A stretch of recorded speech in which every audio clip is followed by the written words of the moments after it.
Padre, te doy gracias por el gran privilegio que tenemos de ser tus hijos y tus hijas, Señor. Gracias, Señor, porque como estamos viendo en el libro de Hebreos, ¿qué es el hombre? Y eres tú, Señor, el que nos creaste, eres tú el que tenemos propósito debido a que tú nos hiciste a tu imagen y semejanza.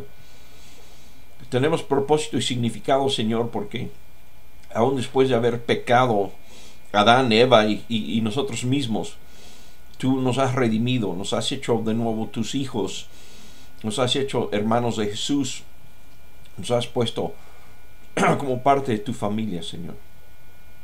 Y vemos en Jesús lo que estamos viendo en el texto, Señor. Vemos en Jesús lo que vamos a hacer y lo que nos has llamado a hacer como hombres, hijos y hijas de Dios, Señor. Te doy gracias por esto. Esté con nosotros hoy, Señor. Como siempre, ayúdanos con nuestra mente a entender los textos de la palabra. Pero, Señor, más importante es que tu Espíritu Santo haga una labor en nuestro corazón y tome tu palabra y lo grabe en nuestro corazón. Y te damos gracias por ello y por esto en el nombre de Cristo Jesús. Amén. Bien, pues voy a empezar leyendo unos versículos antes que ya hemos cubierto en comentarios, pero simplemente para tenerlos presentes ahorita como parte como para llegar a los versículos que nos faltan ver hoy y recordar el contexto. Acuérdense que esto se trata de contexto. Entonces, Hebreos capítulo 2, versículo 8, hablando aquí del hombre, venían una serie de versículos que no tengo en pantalla, pero que decían quién es el hombre, para que en él te fijes. Y veíamos cómo el salmista probablemente estaba citando, tomando en cuenta las palabras de Job, cuando decía esto de quién es el hombre. Pero en el análisis del hombre llega a un punto alto, que es decir, lo coronaste de honor, de gloria y de honor. Y en Hebreos 2.8, en ese contexto, con esa introducción, dice: y todo lo pusiste debajo de sus pies. Si Dios puso bajo él todas las cosas, entonces no hay nada que no le esté sujeto. Ahora bien, es cierto que todavía no vemos que todo le esté sujeto. Entonces, solamente para recordar aquí, el decir y todo lo pusiste bajo sus pies, está hablando del hombre genérico, hombre genérico. Todo lo pusiste bajo sus pies. Si Dios puso bajo él todas las cosas, entonces no hay nada que no le esté sujeto. Ahora bien, es cierto que todavía no vemos que todo le esté sujeto. Una declaración muy honesta, análisis muy honesto, una pregunta probablemente personal del autor de Hebreos, que al buscar él en la palabra tenía él una respuesta a esa inquietud. ¿Por qué dice la palabra que todo está puesto bajo nuestros pies, pero todavía no vemos que todo le está sujeto? Y la respuesta que él encontró lo leemos en el versículo 9, Hebreos 2:9. Sin embargo, vemos a Jesús, que fue hecho un poco inferior a los ángeles, coronado de gloria y honra por haber padecido la muerte. Así, por la gracia de Dios, la muerte que él sufrió resulta en beneficio de todos. En efecto, a fin de llevar a muchos hijos a la gloria, convenía que Dios, para quien y por medio de quien todo existe, perfeccionara mediante el sufrimiento al autor de la salvación de ellos. Tanto el que santifica como los que son santificados tienen un mismo origen, por lo cual Jesús no se avergüenza de llamarlos hermanos. Cuando dice: proclamaré tu nombre a mis hermanos, en medio de la congregación te alabaré. En otra parte dice: yo confiaré en él. Aquí estoy yo con los hermanos que Dios me ha dado. Entonces, una de las formas en que Jesús es perfeccionado, como decíamos aquí, perfeccionar mediante el sufrimiento al autor de la salvación de ellos. Entonces, lo primero que él enfatiza en este versículo 11 es que tanto el que santifica como los que son santificados tienen un mismo origen. Y eso es lo que Juan dice, ¿verdad? En creo 1.14, Evangelio Juan 1.14, el verbo fue hecho carne y habitó entre nosotros. Entonces, el que santifica como los que son santificados tiene un mismo origen. Jesús es tan ser humano, y es lo que la Biblia nos enseña acerca de Jesús, 100% hombre y 100% Dios, como vimos al principio de Hebreos, ¿verdad? Creador de todas las cosas. Para Él existen, y el que también nos salva, heredero de todas las cosas, primogénito, todas esas palabras que tenemos en Hebreos capítulo 1. Pero entonces tienen un mismo origen, y por eso no se avergüenza de llamarnos hermanos. Y este versículo lo habíamos comentado de hecho hace 8 días. Pero bueno, aclara en el versículo 14, queda muy claro. Dice, por tanto, ya que ellos son de carne y hueso, Él también compartió esa naturaleza humana. Okay. Ya que el hombre a quien Él vino a, bueno, lo vamos a ver adelante, o lo vemos en estos versículos, pero al hombre a quien Él vino a, el versículo clave sería esta que está aquí. En efecto, verso 10, Hebreos 2:10, en efecto, a fin de llevar a muchos hijos a la gloria conveniente que Dios, para quien y por medio de quien todo existe, perfeccionara mediante el sufrimiento al autor de la salvación de ellos, autor de la salvación de los hombres, ¿no? Entonces, verso 14, por tanto, ya que ellos son de carne y hueso, Él también compartió esa naturaleza humana. Entonces es perfeccionado Jesús como autor de nuestra salvación, en que compartió, encarnó en carne y hueso. Podemos pensar aún en el Jesús resucitado, aunque en un cuerpo glorificado, ¿verdad? Pero se presenta entre los discípulos y dicen, tócanme, vean, ¿no? Un espíritu no tiene cuerpo. Y todavía ahí les dice, tiene algo de comer, y era convencerles que Él tenía un cuerpo aún resucitado. Claro, es un cuerpo glorificado, pero lo conocieron en un cuerpo de carne y hueso. Entonces, Él compartió esa naturaleza humana. No podemos llegar a Jesús y hablar y decir, es que Jesús, yo estoy cansado, es que Jesús quizás me duele, ¿verdad? Él obviamente, por lo menos en su crucifixión, pues conoció el dolor extremo, ¿no? Entonces todo esto, él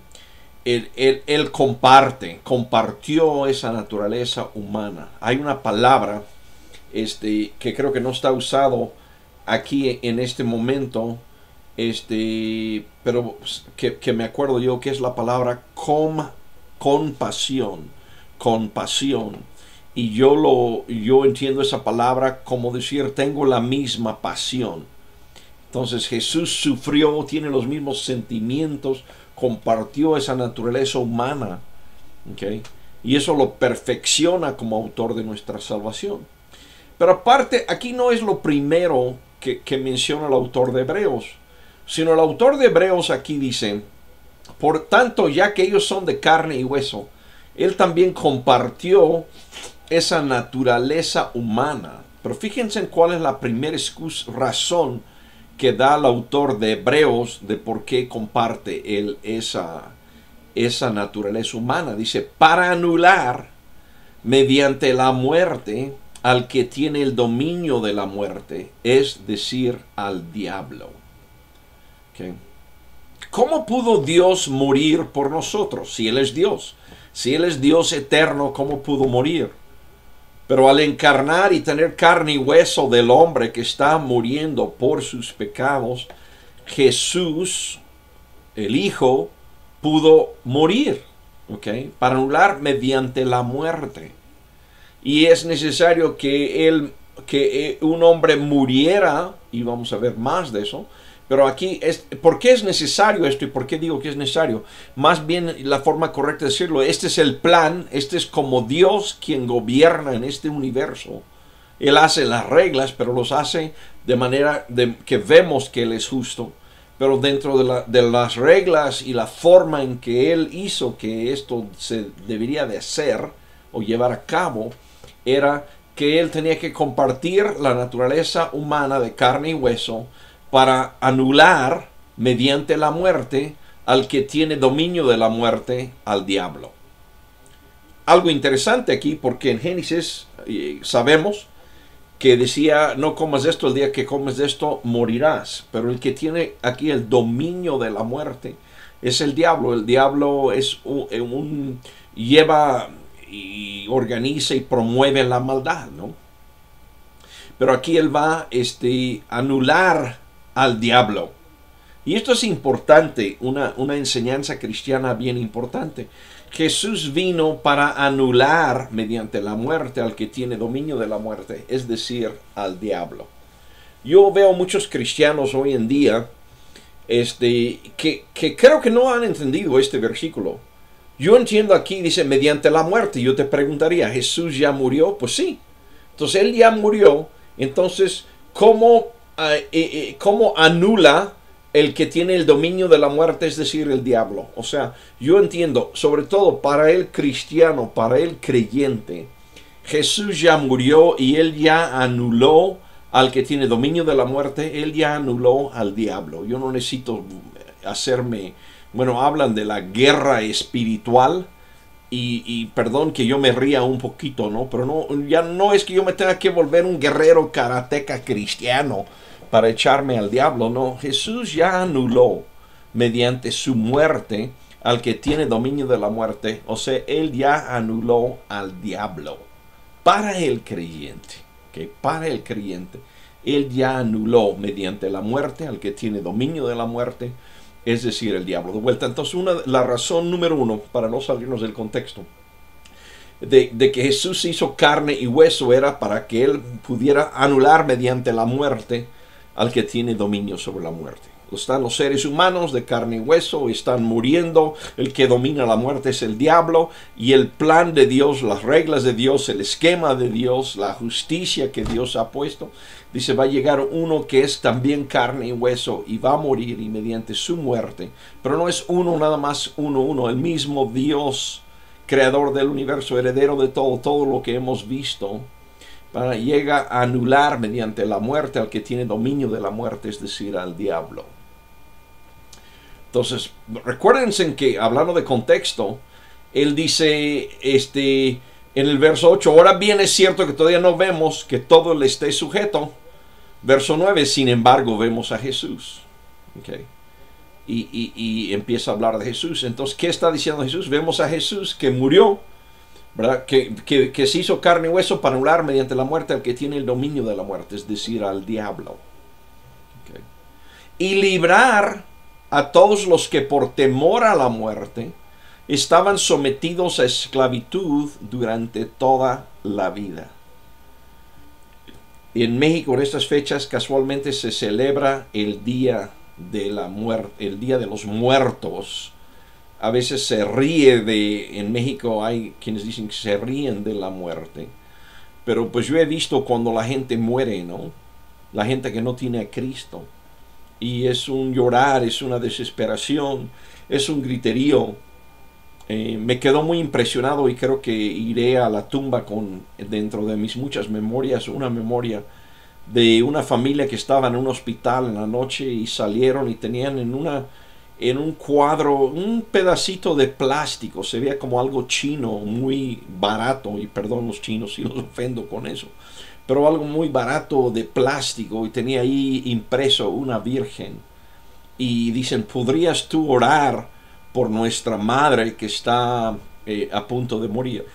Y quizás conociendo los hospitales ya estaba prácticamente muerto y estaba en una respiradora artificial y no sé qué más, y parecía que estaba viva, no sé, pero puedes orar por ella. Y dije, no soy católico, no importa, pero el pensar que vamos a ir ante la muerte con una imagen impreso en un plástico de 20 centavos y decir, voy a enfrentar la muerte con eso, el hombre está y tiene temor a la muerte. Y eso es el ir a correr. Traiga a alguien que va a hacer que esta muerte esté bien. Temor a la muerte. Pero Cristo vino, Jesús vino a morir para anular mediante la muerte al que tiene dominio de la muerte y librar a todos los que por temor a la muerte estaban sometidos a esclavitud durante toda la vida. ¿Cuántos hombres en la religión se les da y cuántas religiones no están ahí diciendo, pues te vas a morir, pero esto, te vas a morir, pero acá, ¿no? Y la idea, por ejemplo, de pagar por un pariente que está muerto para que no esté en el purgatorio y cosas así. Hay un temor a la muerte que mueve al hombre, ¿no? ¿Cuántas personas quieren vivir? Es lo máximo para ellos, vivir un día más, vivir un año más, ¿no? Pero librar a todos los que por temor a la muerte estaban sometidos a esclavitud al diablo durante toda la vida. Entonces Jesús murió, se hizo carne y hueso para morir y mediante la muerte librar a todos los que por temor a la muerte estaban sometidos a esclavitud durante la vida. Verso 16. Pues ciertamente no vino en auxilio de los ángeles, sino de los descendientes de Abraham. Muy importante y muy clave este versículo, porque si seguimos toda la secuencia y todo el contexto desde los primeros versículos, empieza a hablar de lo grande que es Jesús y lo primero que hace es compararlo con los ángeles. Y ha venido hablando de ángeles, pero él le dice, ¿cuál de los ángeles le ha dicho siéntate a mi derecha? ¿Verdad? Y los ángeles son siervos mandados para ayudar a los que van a heredar la vida eterna. ¿Okay? Todos esos versículos los hemos visto. Entonces aquí casi podríamos decir la frase de remate sobre esto de los ángeles. Es decir, pues ciertamente no vino en auxilio de los ángeles. Al venir Jesús a encarnar en la tierra y predicar el evangelio, hay ángeles que han ido en rebeldía a Dios, y el hecho que hayan ido en rebeldía de Dios, tenían ellos la posibilidad, para no usar la frase de libre albedrío que a algunas personas les hace subir caminando las paredes, pero llámense como llamen, tenían la libertad de hacer acciones y decisiones y acciones que les traía como consecuencia un efecto de estar fuera de la gracia y la gloria y la bendición de Dios, los ángeles caídos. Habiendo ángeles caídos, el autor de Hebreos dice, ciertamente no vino en auxilio de los ángeles. Entonces Jesús es mayor que cualquier ángel, porque ¿a cuál ángel le ha dicho siéntate a mi derecha hasta que ponga a tus enemigos por estrado de tus pies? A ninguno. Nosotros somos un poco menor que los ángeles. Si quieren repasar los primeros versículos del capítulo 2 de Hebreos, dices, nos hiciste un poco menor que los ángeles. Pero luego dice, los coronaste de honor y de gloria y pusiste bajo nosotros todas las cosas. Pero aquí dice, Jesús no vino en auxiliar a los ángeles, sino a los descendientes de Abraham. Y está hablando a judíos, hebreos, y dice, ustedes son descendientes de Abraham. Jesús vino en auxilio de los ángeles. Jesús vino en auxilio de ustedes. Por eso era preciso que en todo se asemejara a sus hermanos. Bueno, perdón, me faltó hacer el comentario ahí. Entonces, a final de cuentas, ¿cómo queda el hombre? Hecho un poco menos que los ángeles, pero mediante la redención de Jesucristo, por lo menos mejor que los ángeles caídos, que no tienen un plan de salvación, no tienen un plan de redención, no tienen auxilio de parte de Dios. Nosotros sí, si somos hijos de Abraham, de la fe de Abraham, diría Pablo en Romanos, ¿verdad? Obviamente es otro libro, pero la idea es lo mismo. Dice, por eso era preciso que en todo se asemejara a sus hermanos. Perfeccionar al autor de la salvación. Era preciso que en todo se asemejara a sus hermanos. Entonces lo primero que menciona al hacer el carne y sangre es que va a morir. Y va a morir para liberar al hombre de la muerte y el que tenía dominio de la muerte y el temor que él ejercía para seguir dominando al hombre. Pero vino en auxilio de los descendientes de Abraham. Por eso era preciso que en todo se asemejara a sus hermanos, para ser un sumo sacerdote fiel y misericordioso al servicio de Dios, a fin de expiar los pecados del pueblo. Aquí viene la palabra y dice ser un sumo sacerdote fiel. Si nosotros leemos la historia bajo la ley y el sacerdocio de Aarón y toda la historia del Antiguo Testamento, vamos a ver muchos sacerdotes, pues quien le pagaban, le decían hazme un altar pagano, se lo hacían a los reyes. Hay sacerdotes que no fueron fieles, y dentro de ellos imagino que si alguno se llamaba sumo sacerdote, ahí sí iba con los demás, ¿sí? Pero Jesús, en contraste con esos sacerdotes, es un sumo sacerdote fiel, fiel a Dios, fiel a su Padre, fiel a su misma persona, que sabemos que Él mismo es Dios, ¿okay? Y eso obviamente se va a desarrollar más en el libro de Hebreos, pero ya está aquí. Ser un sumo sacerdote fiel, pero lo dice y misericordioso. Aquí es donde podría encajar la palabra que yo decía, compasión. Tener la misma compasión, misericordia. ¿Okay? Cordia es de cordialidad. Miseria, cordia. Es entender y tener una cordialidad con tu miseria, tener misericordia. Entender tu miseria y ayudarte. Entonces Jesús, al haber sido de la misma carne y sangre que nosotros, ¿verdad?, puede ser un sacerdote fiel y misericordioso. Misericordioso para nosotros, como vamos a ver en el siguiente versículo. Pero primero dice misericordioso al servicio de Dios. Jesús como sumo sacerdote está al servicio de Dios. De tal manera amó Dios al mundo, que envió a su Hijo. Está a servicio de Dios, para que todo aquel que en Él crea, como dice aquí, un sacerdote, sumo sacerdote fiel y misericordioso al servicio de Dios, a fin de expiar los pecados del pueblo. Dios dijo, yo soy el Salvador, yo soy el Redentor. Si leemos todo el Antiguo Testamento, Él siempre está diciendo, yo soy el Salvador, yo soy tu Redentor. Se molestaba con el pueblo de Israel, aun cuando estaban mal espiritualmente. El colmo era cuando ellos decían, a ver si nos apoyan los asirios, a ver si nos apoyan los egipcios y demás. Y Dios decía, si yo soy el que debo de redimirte, apoyarte y salvarte, ¿no? Entonces el plan de Dios era expiar los pecados del pueblo.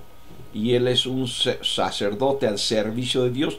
Dios es el que quiere ofrecernos y darnos la expiación de pecado. Jesús está al servicio de Dios al expiar los pecados del pueblo. Pero es un sumo sacerdote, regresando a la palabra misericordioso. Es un sumo sacerdote misericordioso. Porque el verso 18 lo amplía y lo aclara. Por haber sufrido él mismo la tentación. Misericordia, compasión. ¿Okay? Él ha sufrido la misma tentación. Y más adelante en Hebreos va a decir, tentado en todo pero sin pecado, ¿no? Por haber sufrido él mismo la tentación, puede socorrer a los que son tentados. ¿Okay? Por haber sufrido él mismo la tentación, quiere decir que podemos llegar a Dios. Cuando nosotros llegamos a Dios, decimos, ay Dios, no te imaginas la tentación. No, sí se lo imagina Jesús, porque él sufrió tentación. Porque por haber sufrido él mismo la tentación, puede socorrer a los que son tentados. Podemos llegar a decir, Dios, en mi carne soy débil. Y Jesús podría decir, sí, viví en la carne y sé la debilidad de la carne. Sé lo que es el cansancio, sé lo que es la soledad, sé lo que es el rechazo. Todas las cosas que nosotros podríamos decir, que sé lo que es el sentido de mortalidad. Dame mejor ahora lo que tienes y no quiero esperar mañana por él. Okay, todo eso él lo sintió, él sufrió la misma tentación. Y por eso él puede socorrer o ayudar, vino en auxilio de nosotros, por eso puede socorrer a los que son tentados. Okay. Entonces vemos dos razones que ha dado el autor de Hebreos, por cual Jesús se hizo carne. Uno, para morir. Dios como espíritu no puede morir. Dios como eterno no puede morir. Jesús, el Hijo, al tomar carne humana, pudo sufrir todo el trauma, todo lo que es una muerte humana. Resucitó, ¿verdad? Dios no murió, pero encarnó en ese cuerpo y ese cuerpo murió. Eso es lo que entendemos. Y porque Él murió, puede redimir de la muerte, poner fin a la muerte, al imperio del diablo. Pero también porque Él vivió en ese cuerpo, en esta misma carne y sangre que nosotros, Él Él ha sufrido la misma tentación y por eso puede ser misericordioso y puede socorrer a nosotros que somos tentados.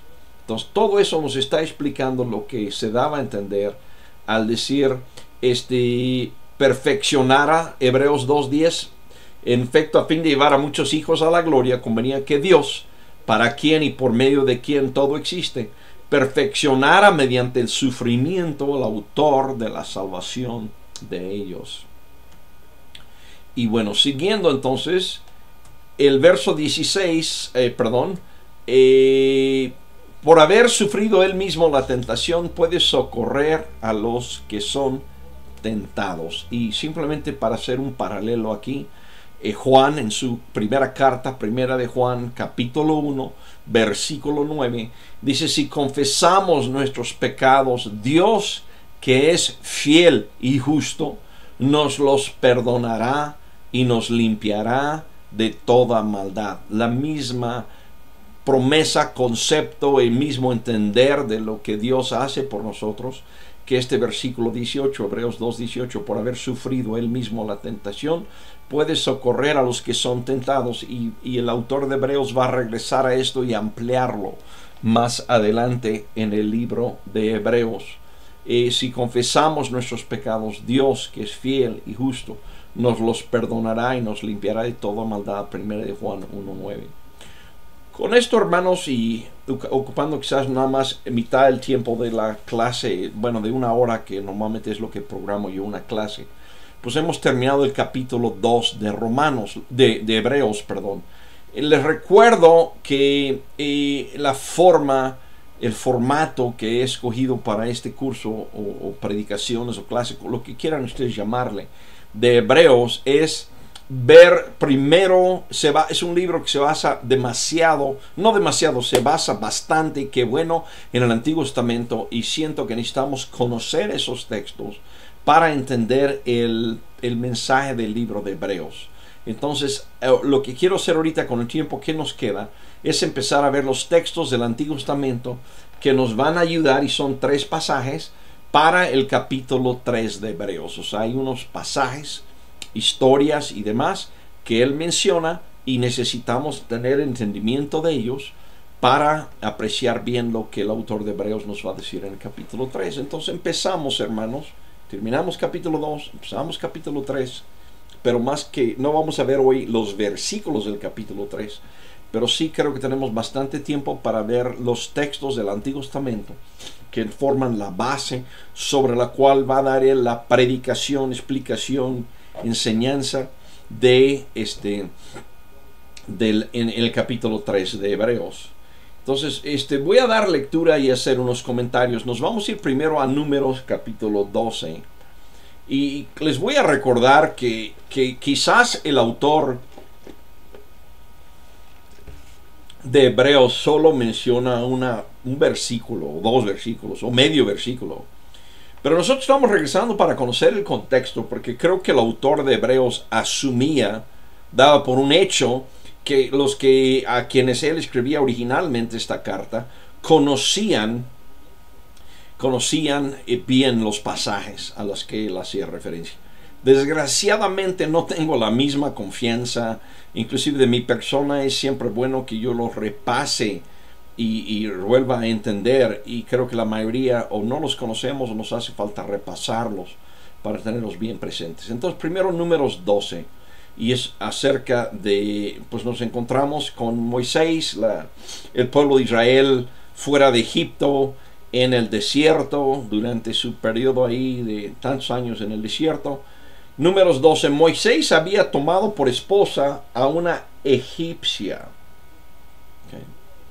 Así que Miriam y Aarón empezaron a murmurar contra él por causa de ella. Okay, por causa de ella. Podemos hablar de, por ejemplo, un racismo, un nacionalismo. Quizás le podemos dar un poco de razón a Miriam y Aarón, porque no olvidemos que Dios los sacó de Egipto, donde estaban esclavizados. Egipto era como que el enemigo. Okay. Pero a la vez Moisés había sido creado por la hija del faraón.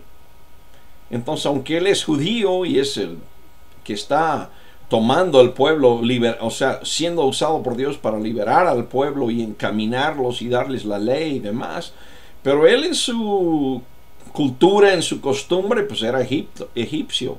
Había sido creado, es judío de nacimiento, pero criado como Egipto. Bueno, es quizás demasiada explicación. Pero Moisés había tomado por esposa a una egipcia. Así que Miriam y Aarón empezaron a murmurar contra él por causa de ella. Decían, ¿acaso no ha hablado el Señor con otro que no sea Moisés? ¿No nos ha hablado también a nosotros? Okay. ¿No nos ha hablado también a nosotros? Y el Señor oyó sus murmuraciones. Entonces empieza una inconformidad con Moisés. Y no tenemos toda la historia aquí. Creo que no sé si está considerando a la esposa egipcia la misma que tenemos cuando él salió de Egipto. Imagino que no, que a lo mejor no sé si esa esposa falleció y esta es otra esposa. No nos da esos detalles en este pasaje, y si no me equivoco no los tenemos en otra parte de la Biblia. Pero entonces empieza el murmurar, la inconformidad.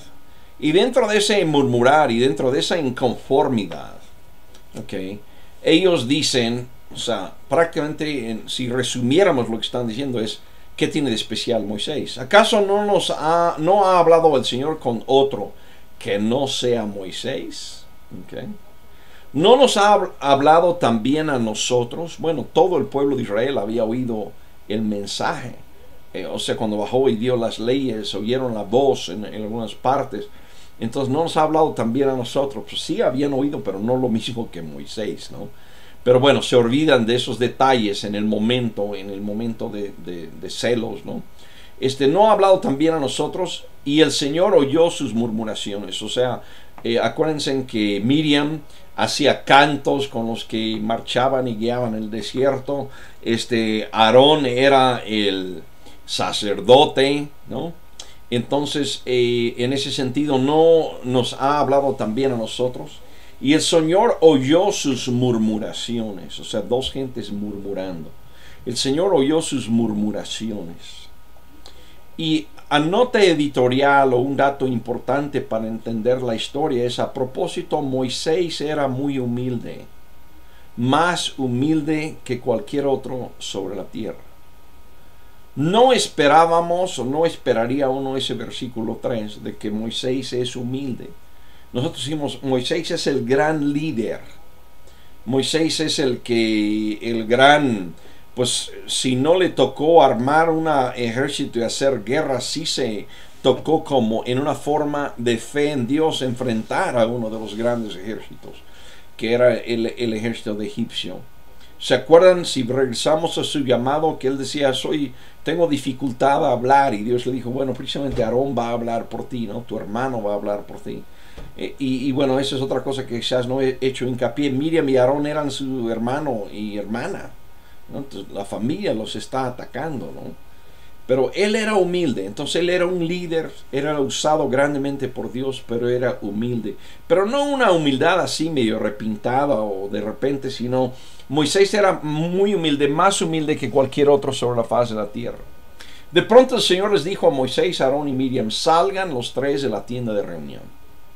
Okay. A ver, vengan no sé, los que son papás que tienen más de un hijo, cuando se ponen a pelear los hijos, Ellos según están dando lata uno al otro, pero el papá, la mamá es el que dice, no, me están dando mucha lata a mí.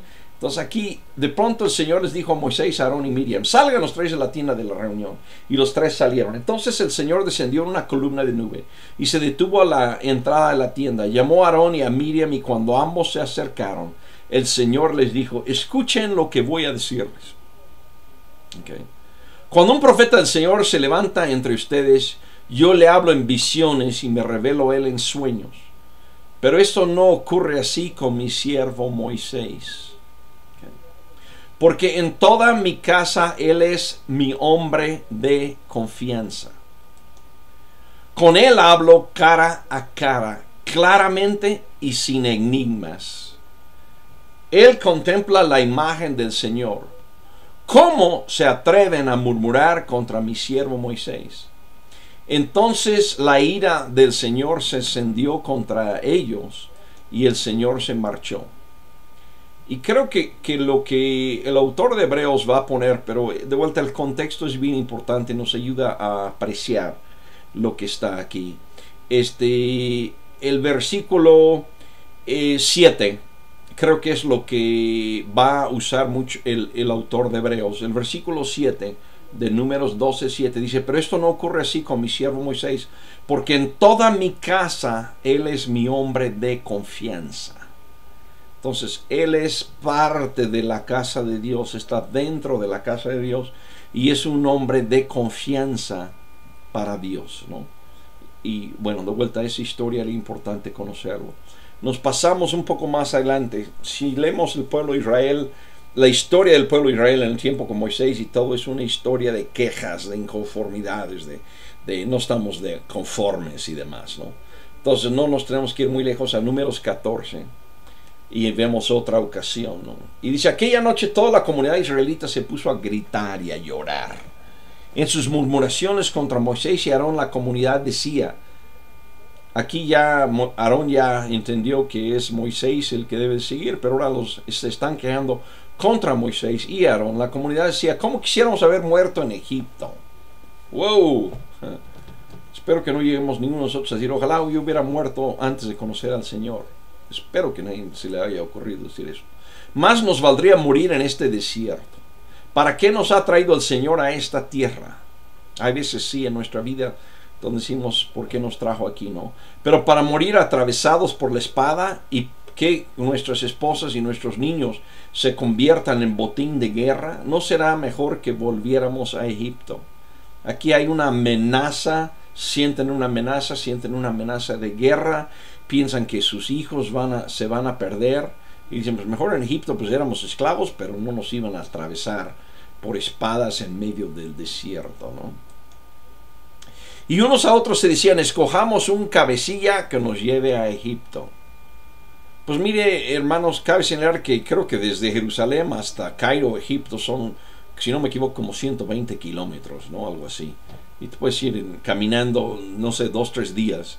Todo. Entonces ellos decían, lo único que necesitan era una guía, ¿no?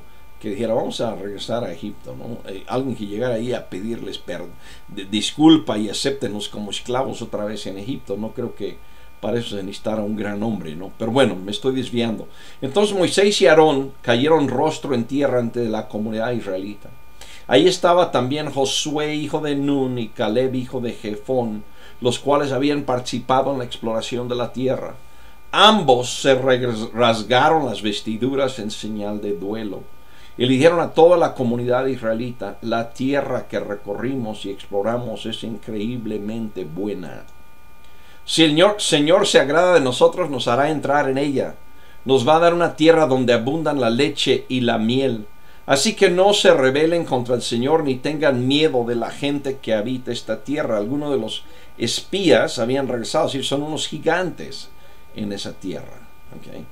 Pero bueno, ni tengan miedo a la gente que habita en esa tierra. Estoy en Números 12:9. Ya son pan comido. No tienen quien los proteja, porque el Señor está de parte nuestra. Así que no les tengan miedo. De vuelta aquí empieza. Estamos confiando en Dios. Y sí voy a hacer un pequeño sermón aquí. Muchos decimos confiamos en Dios, pero como que decimos confío en Dios para las cosas religiosas, para la salvación de mi alma, para la vida después de la muerte, confío en Dios. Pero Dios está diciendo, no, confía en mí para el hoy, confía en mí para las situaciones que tienes enfrente, confía en mí para que cumplas los propósitos y los llamamientos que yo he puesto en tu vida. Okay, y eso es lo que tenemos aquí. Pero bueno, ellos tenían miedo, así que no les tengan miedo. ¿Por qué? Porque el Señor está de parte nuestra, decía Josué y Caleb, ¿no? Pero verso 10, números 10, 12, 10. Pero como toda la comunidad hablaba de apedrearlos, la gloria del Señor se manifestó en la tienda frente a todos los israelitas. Okay. Entonces el Señor le dijo a Moisés, ¿hasta cuándo esta gente seguirá menospreciando? Me seguirá menospreciando. ¿Hasta cuándo se negarán a creer en mí? A pesar de todas las maravillas que he hecho entre ellos. Voy a enviarles una plaga que los destruya. Pero de ti haré un pueblo más grande y fuerte que ellos. Moisés le argumentó al Señor, recuerda que fuiste tú quien con tu poder sacaste de Egipto a este pueblo. Cuando los egipcios se enteren de lo ocurrido, se lo contarán a los habitantes de este país, quienes ya saben que tú, Señor, estás en medio de este pueblo. También saben que a ti, Señor, se te ha visto cara a cara, que tu nube reposa sobre tu pueblo y que eres tú quien nos guía de día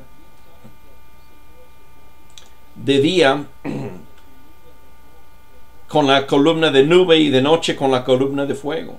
De manera que si matas a todo este pueblo, las naciones que han oído hablar de tu fama dirán, el Señor no fue capaz de llevar a este pueblo a la tierra que juró darles y acabó matándolos en el desierto. Ahora, Señor, deja sentir tu poder. Tú mismo has dicho que eres lento para la ira y grande en amor, y que aunque perdonas la maldad y la rebeldía, jamás dejas impune al culpable, sino que castigas la maldad de los padres en sus hijos, nietos, bisnietos y tataranietos. Por tu gran amor te suplico que perdones la maldad de este pueblo, tal como lo has venido perdonando desde que salió de Egipto. Aquí tenemos si quieren hablar de una oración de intercesión, es una plática de intercesión. Intercesión, está él en medio, Moisés, del pueblo de Dios, y ahora él está funcionando como sacerdote. Ahora él está diciendo, Dios toma en cuenta esto, ten misericordia de este pueblo. ¿Cómo está orando él de intercesión? Le está regresando a Dios lo que él está haciendo, le está regresando su palabra, orando en base a esa palabra. Así debemos de aprender a orar. Bueno, el Señor le respondió, me pide que los perdone, y los perdono. Pero juro por mí mismo y por mi gloria que llena toda la tierra, que aunque vieron mi gloria y las maravillas que hice en Egipcio y en el desierto, ninguno de los que me desobedecieron y me pusieron a prueba repetidas veces verá jamás la tierra que bajo juramento prometí dar a sus padres. Ninguno de los que me despreciaron la verá jamás. Okay. Interesante aquí, de vuelta, no es el tema de Hebreos, pero de pasada podemos ver decir, yo te perdono tu pecado, pero va a haber consecuencias en tu vida. No vas a ver la tierra prometida. En cambio, a mi siervo Caleb, que ha mostrado una actitud diferente y me ha sido fiel, le daré posesión de la tierra que exploró y su descendencia le heredará. Pero regresen mañana al desierto por la ruta del Mar Rojo, puesto que los amalecitas y los cananeos viven en el valle. Creo que no me brinqué nada ahí. El Señor les dijo a Moisés y a Aarón, ¿hasta cuándo ha de murmurar contra mí esta perversa comunidad? Es un pasaje largo, hermanos, es una historia interesante, pero el mensaje, la enseñanza de Hebreos 3 está basado en entender esta historia. El Señor les dijo a Moisés y a Aarón: ¿hasta cuándo ha de murmurar contra mí esta perversa comunidad?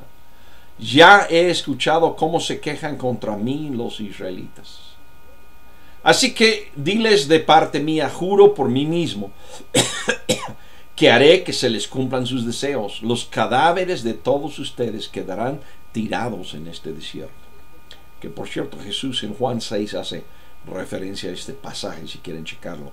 Ninguno de los censados mayores de 20 años que murmuraron contra mí tomará posesión de la tierra que les prometí.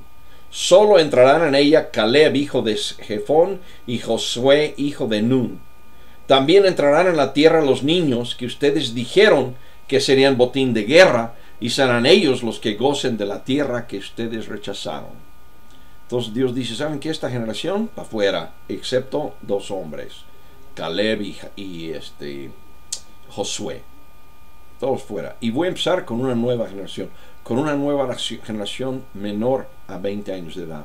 Yo te invito, si eres un joven menor de 20 años de edad, que tú digas: yo quiero buscar al Señor y no cometer los errores y las torpezas de mis padres y sus contemporáneos.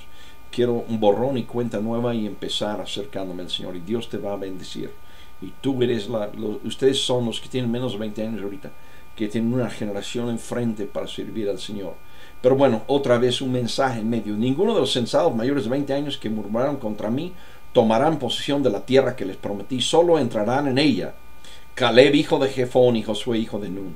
También entrarán en la tierra los niños que ustedes dijeron que serían botín de guerra, y serán ellos los que gocen de la tierra que ustedes rechazaron. Pero los cadáveres de todos ustedes quedarán tirados en este desierto. Durante 40 años los hijos de ustedes andarán errantes por el desierto. Cargarán con esta infidelidad hasta que el último de ustedes caiga muerto en el desierto. La exploración del país duró 40 días, así que ustedes sufrirán 1 año por cada día. 40 años llevarán a cuestas su maldad y sabrán lo que es tenerme por enemigo. Todo eso Él lo había prometido en la ley. Si no cumples, vas a tener estas maldiciones. Entonces aquí está siendo el fiel a lo que Él ya había dicho. Sabrán lo que es tenerme por enemigo. Y fuerte la palabra enemigo, pero recuérdense en Romanos 1:18, porque la ira de Dios se revela desde el cielo contra toda impiedad e injusticia de los hombres. Sabrán lo que es tenerme por enemigo. Yo soy el Señor, y cumpliré al pie de la letra todo lo que anuncié contra esta perversa comunidad que se atrevió a desviarme. En este desierto perecerán, morirán aquí mismo. Los hombres que Moisés había enviado a explorar el país fueron los que al volver difundieron la falsa información que la tierra era mala. Con esto hicieron que toda la comunidad murmurara. Por eso los responsables de haber difundido este falso informe acerca de aquella tierra murieron delante del Señor, víctimas de una plaga. El juicio de Dios aquí llevaba, el castigo de Dios llevó etapas. En primera etapa, los que dieron mentira sobre lo que Dios les estaba prometiendo murieron primero de una plaga. Y los otros iban a durar. Y Dios tiene paciencia. Va a dejar que mueran una muerte natural, ¿no? Vemos mucha gente que se opone a Dios. Decimos: ¿cómo Dios no les hace nada? Pues Dios no tiene prisa. Se espera y pues con un cáncer o alguna otra cosa mueren, ya no están, ya no hablan. Dios sigue existiendo. Tiene pueblo en seguidores en cada generación, hijos en cada generación. Pero bueno, por eso los responsables de haber difundido este falso informe acerca de aquella tierra murieron delante del Señor, víctimas de una plaga. De todos los hombres que fueron a explorar el país, solo sobrevivieron Josué, hijo de Nun, y Caleb, hijo de Jefón. Cuando Moisés terminó de decirles esto, todos los israelitas se pusieron a llorar amargamente. Sí, la hora de las consecuencias. Al otro día, muy de mañana, el pueblo empezó a subir a la parte alta de la zona montañosa, diciendo: subamos al lugar que el Señor nos ha prometido, pues reconocemos que hemos pecado. Pecamos delante de Dios y luego ellos pecaron y luego dicen, pues lo vamos a arreglar nosotros a nuestra manera. Dios ya les había dicho cómo iban a hacer las cosas. Pero aquí ellos están diciendo, no, vamos a hacer otra historia diferente a la que Dios ha dicho. Pero Moisés les dijo, ¿por qué han vuelto a desobedecer la orden del Señor? Esto no les va a dar resultado. Si suben, los derrotarán sus enemigos, porque el Señor no está entre ustedes. Tendrán que enfrentarse a los amalecitas y a los cananeos, que los matarán a filo de espada. Como ustedes se han alejado del Señor, Él no los ayudará. Pero ellos se empecinaron en subir a la zona montañosa, a pesar de que ni Moisés ni el arca del pacto del Señor salieron del campamento. Entonces los amalecitas y los cananeos que vivían en esa zona descendieron y los derrotaron, haciéndolos retroceder hasta Jormá. Entonces esta es la rebelión que tuvieron los israelitas. Murmuraron contra Dios y murieron. Bueno, tenían la promesa, algunos murieron de inmediato de la plaga, los que dieron la mentira acerca de la tierra, y los otros iban a esperar 40 años. Es interesante lo que sigue, porque tenemos el Salmo 95, y este es el último texto que vamos a ver en preparación para Hebreos capítulo 3. Y es bien interesante porque hemos estado leyendo la historia de Israel en números desde Moisés, y ahora nos vamos siglos adelante al Salmo 95, y dice, vengan, cantemos con júbilo al Señor. Y estoy leyendo todo el Salmo, es corto, y hay algo aquí de vuelta que el autor de Hebreos va a comentar. Vengan, cantemos con júbilo al Señor, aclamemos a la roca de nuestra salvación. Lleguemos ante Él con acción de gracias, aclamémoslo con cánticos. Porque el Señor, Él es el gran Dios, el gran Rey sobre todos los dioses. En sus manos están los abismos de la tierra, suyas son las cumbres de los montes.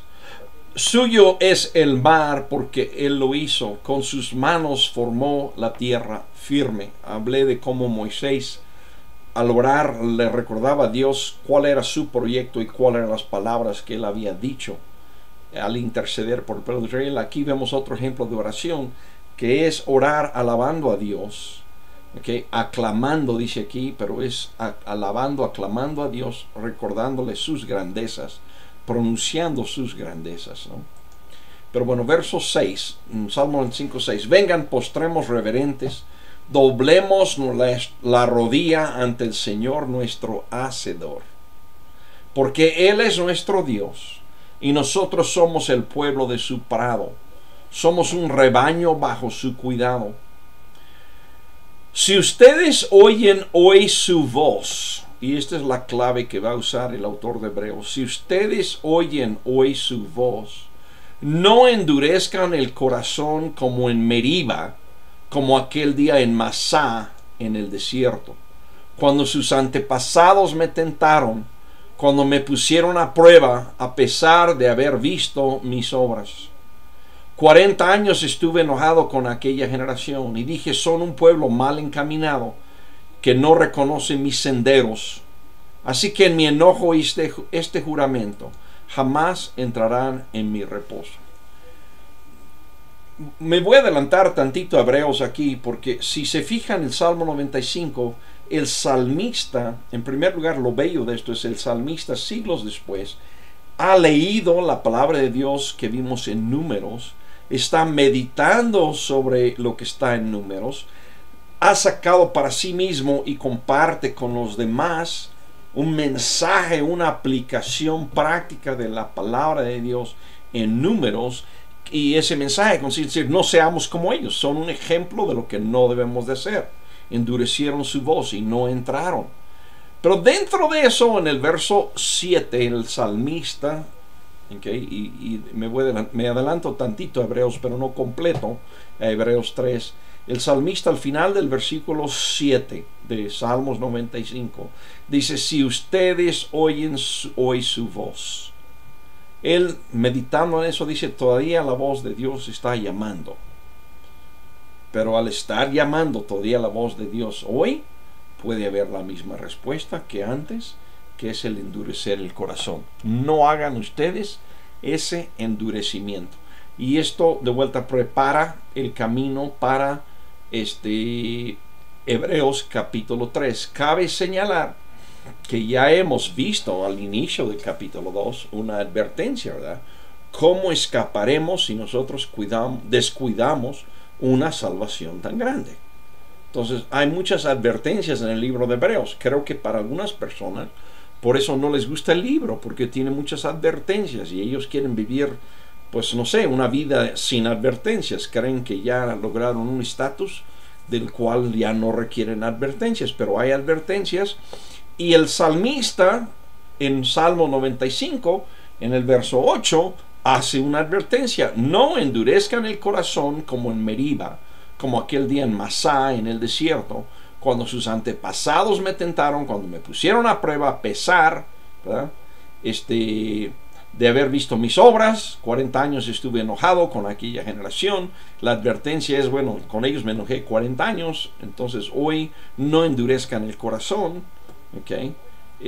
Son un pueblo mal encaminado que no reconoce mis senderos, así que en mi enojo hice este juramento: jamás entrarán en mi reposo.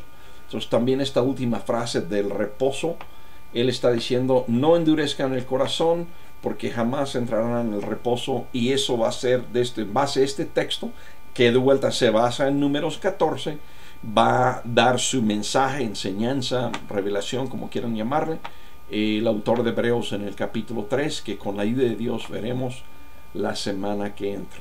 Y con eso hemos terminado. Gracias, Dios, por el estudio del día de hoy.